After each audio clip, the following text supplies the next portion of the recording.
Dalam sebuah kitab Imam Suyuti mengatakan, ma min baitin au masjidin au mahallatin quri'a fihi maulidun nabi sallallahu alaihi wasallam illa hafatuhul malaikah ala ahli dzaka baitin wal masjidin wa sallati alaihim al malaikatu wa amahullahu birahmatihi wa ridwan. Jadi Imam Suyuti mengatakan bahwasanya tidaklah suatu rumah atau masjid atau satu tempat yang mana di situ dibacakan Maulid Nabi Sallallahu Alaihi Wasallam kecuali para malaikat akan berkerumun di situ. Kemudian ahli atau hadirin yang hadir tempat tersebut maka akan didoakan oleh para malaikat dan akan dicucuri oleh rahmat Allah Subhanahu wa taala. Dan Allah taala akan meridhoi orang-orang yang hadir di tempat tersebut. Nah, mudah-mudahan pada malam hari ini Allah berikan kita keridhoannya. Amin. Allah berikan rahmatnya kepada kita dan mudah-mudahan para malaikat pun memintakan ampunan kepada kita atas dosa-dosa kita, yang mana kalau malaikat ini mintakan ampun pasti diterima karena malaikat tidak pernah berbuat dosa. Hadirin rahimakumullah, tidak ada sesuatu yang sangat mengembirakan kecuali dengan kelahiran Nabi kita Muhammad sallallahu alaihi wasallam. Bahkan dalam Al-Qur'an firmankan, qul bi fadlillahi wa bi rahmatihi fabidzalika falyafrahu huwa khairum mimma yajma'un. Ya.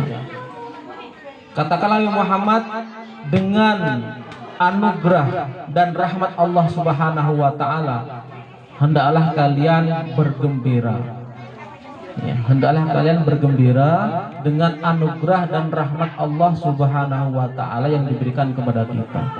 Dan tidak ada anugerah yang lebih besar, tidak ada anugerah yang lebih menggembirakan kecuali anugerah diutusnya Nabi kita Muhammad sallallahu alaihi wasallam sebagai nabi untuk kita semuanya. Maka hikmah daripada maulid ini apa? Ya tidak lain, sudah biasa kita ketahui bahwasanya hikmah daripada kelahiran Nabi ini, maka hendaklah kita ini berakhlak sebagaimana akhlaknya Nabi kita Muhammad sallallahu alaihi wasallam. Karena akhlak, adab itu di atas segalanya. Ada sebuah kisah nyata. Ada makhluk Allah namanya Azazil. Ya. Sebelum Allah ciptakan manusia, ya, Allah menciptakan makhluk yang namanya malaikat dan jin. Maka ada dari golongan jinnya sangat cerdas, sangat pintar. Bahkan bukan cuma cerdas, bukan cuma pintar, ahli ibadah. Namanya Azazil. Siapa namanya? Azazil. Saking cerdasnya, saking pintarnya, bahkan 1000 tahun beribadah tidak putus-putus, maka Allah angkat derajat sampai ke langit pertama. Tahun berikutnya, 1000 tahun berikutnya, beribadah Allah angkat derajat sampai langit kedua. Sampai akhirnya Allah sejajarkan dirinya dengan derajat malaikat. Ya. Si Azazil tadi saking hebatnya ibadahnya, saking cerdasnya, saking alimnya, maka Allah sejajarkan dirinya dengan malaikat. Maka Allah Ta'ala berkehendak untuk menciptakan daripada khalifah. Khalifah yaitu yang akan mengatur dunia ini, mengatur bumi ini. Khalifah di muka bumi yaitu Nabi Adam. Allah berkehendak untuk menciptakan yang namanya manusia.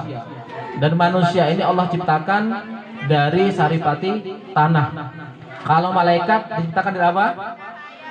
Cahaya. Kalau jin dari api. Ya, pintar semua ya.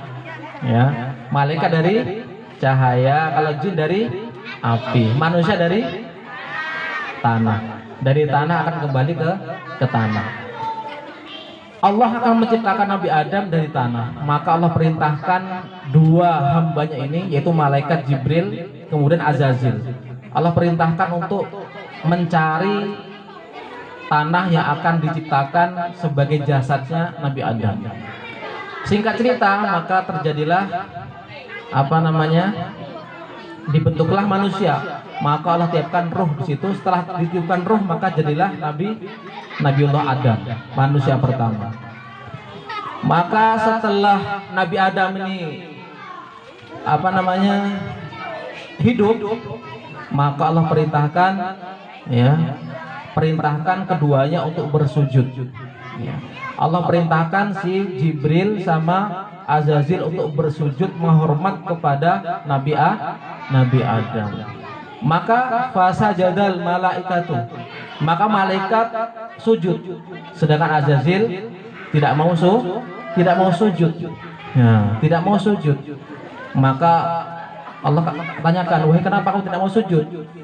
Aku ini sudah ribuan tahun hidup lebih dahulu daripada Adam. Bahkan aku ini orang yang cerdas. Aku ini orang yang kuat ibadahnya, sehingga ribuan tahun aku beribadah, derajatku sejajar dengan malaikat Jibril.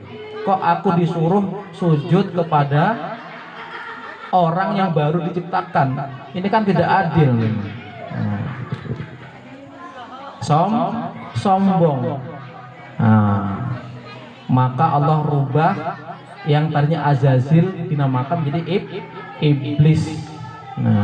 Jadi iblis ini namanya dulu siapa? Azazil. Orang yang cerdas, yang alim, yang taat, maka